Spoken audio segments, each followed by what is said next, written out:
গরুর ঠ্যাং সেই স্বাদ, এত স্বাদ আর আপনাদের বলে বোঝাতে পারবো না। আজম লোভে লোভে প্রথমে খাবে না, লোভে লোভে আবার নিয়েছে। দেখেন এই যে নিয়েছে, এই দেখেন আস্ত একটা, এই যে সবগুলোই ঠ্যাং রান্না। এই দেখেন গরুর ঠ্যাং, এক একটা সে আস্ত আস্ত ঠ্যাং, মানে ঠ্যাং আর কি বলবো। এই এই যে খেতে দেখ কি মজা আর কি স্বাদ, তা বলে বোঝাতে পারবো না, লোভ আটকাতে পারছি না। তাই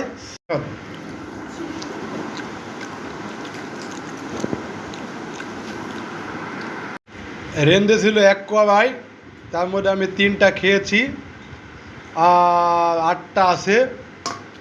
মনটা চাচ্ছিল যে কাউকে দিব না, এখন আজম পাগল খাবে না, সেও নিল একটা, ওর মা নিল 3টা, মেয়েটা নিয়েছে। মানে আমার মনটা চাচ্ছে যেন ওরা যেই বাইরে চলে যাবে আর বসি মাছ পরকে দেখি সুযোগে পাইলে আজকে বাড়িতে আর কাউকে দেবো না। সবাই ভালো থাকবেন, আর যার যার হাড্ডি খেতে মন চাবে আমার বাড়িতে আধা ঘন্টার মধ্যে চলে আসবেন।